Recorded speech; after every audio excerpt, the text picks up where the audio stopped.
Territory, homeland is Nabe, which equates to the meeting place, the Cree, and the Dakota peoples, and also the homeland we all share with the Métis and all Manitobans and Canadians who live here in our country. And I'd just like to thank you very much for the other candidates who were here. We're now sitting down. It's hard to stand up all this time. Thank you very much for coming. I'd also like to thank Jackie Travers and Lisa Forbes for their hard work that they're doing with the Indigenous Rock the Boat for the municipal election.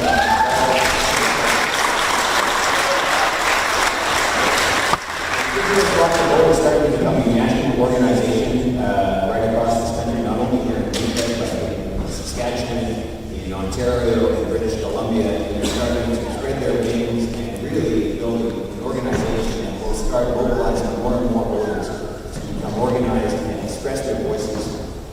Now, we are gathered here today to mark an important anniversary in Canadian history. On this day in 1960, the Governor General, George Van Dyke, signed a law that for the first time gave the right to vote to Aboriginal peoples, First Nations, and Inuits. This law came into full effect on July 1st of 1960, but today marks the day when it received royal assent. It's an historic acknowledgement that people all have the full rights and duties of Canadian citizens and the right to vote.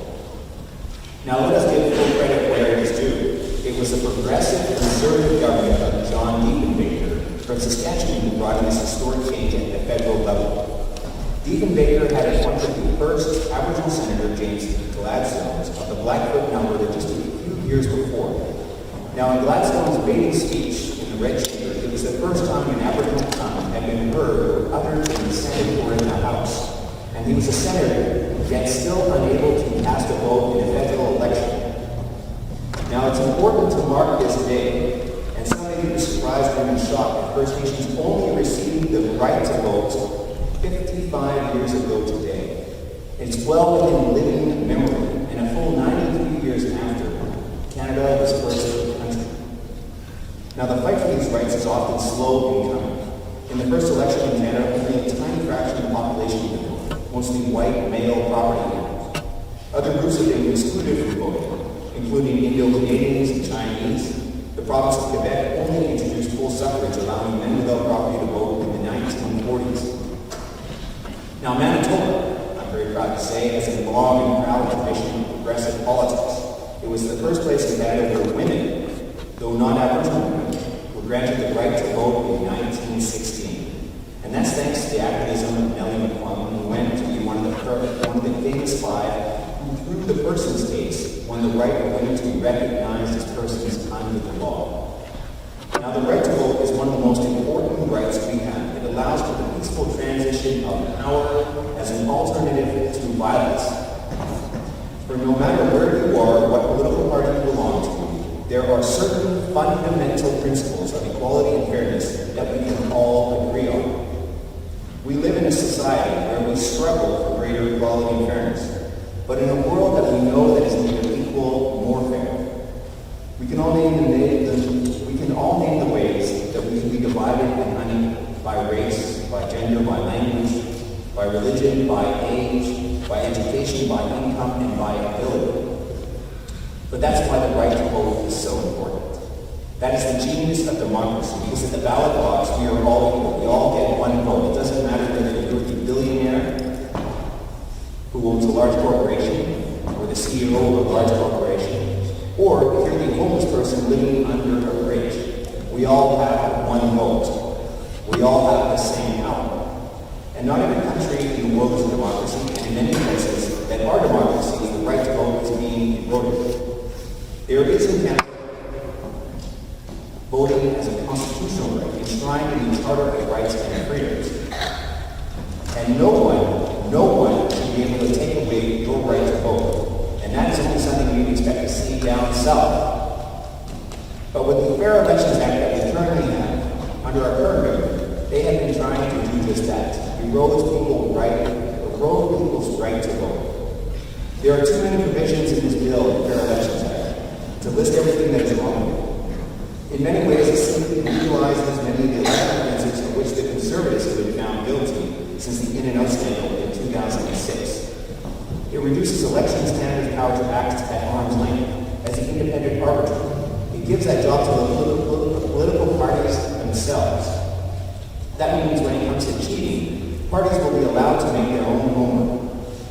These issues are serious. But this bill goes further. We have erected new identification requirements for voters that raise barriers to vote, with the risk of robbing tens of thousands of Canadians of their constitutional right to vote. In 2011, 120,000 Canadians relied on vouching to vote at the polls. 120,000. And compared to the 12.5 million votes cast, this may seem minor. But the Conservatives only won in 14 tight races by less than 7,000 votes. It's hard to overstate how just serious this is.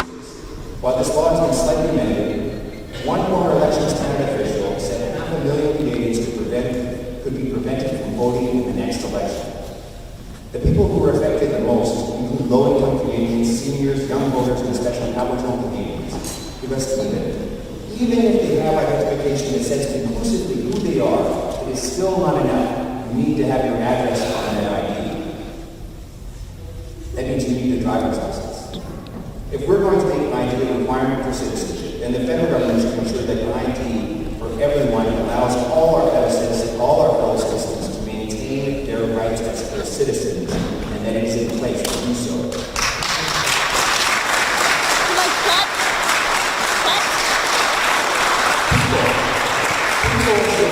Between getting a $20 identification card with their address and feeding themselves and their children. And while we may sit here and think that this doesn't happen, that none of us, there are very few people that fit into this category, we should also remember that Winnipeg Centre, Winnipeg North are some of the poorest ridings in the country. When we talk about the divide in our country and our city, that divide that shuts out people out of the debate, this happens all the time. If my mother was forced to choose between having an identification of $20 or voting and feeding her children with that $20, she would give her children over the right to vote each and every time. And her voice would no longer be heard. That is a betrayal of the legacy of the progressive Conservatives under John Diefenbaker. When Indigenous peoples were granted the right, Diefenbaker called us Citizens Plus. We would be able to maintain our rights and identity as First Nations and also get the right to vote. The barriers erected by the Fair Elections Act is a return to the two-tier citizenship that existed in 1960, not just for Aboriginal peoples, but any group that is at the margins of society. Because this month we are also marking the 50th anniversary of the United States March on Selma and the civil rights and voting rights movements in the United States, it is so important to also look for those shared commonalities that we have with our brothers in the Western Hemisphere. You might ask, why is it the Conservatives have chosen to introduce this law? There is a saying, if the voting didn't matter, people wouldn't try so hard to stop you from doing it. In the 2011 election, if Aboriginal voters had turned up in numbers, they could have held the Harper government to a minority. If young voters were turned up in serious numbers as well in this election, they have the power to choose the next government.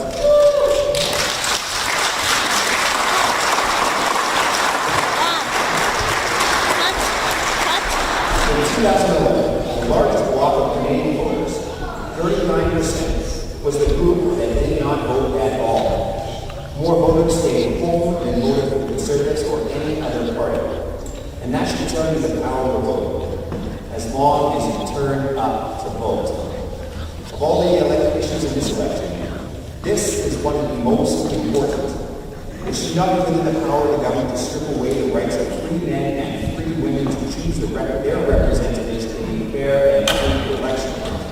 There is a current case challenging this law before the Supreme Court, backed by the Council of Canadians. We can only hope this law will be struck down. But we cannot take anything for granted. As candidates, as people who care, we can work as hard as we can to make the best candidates.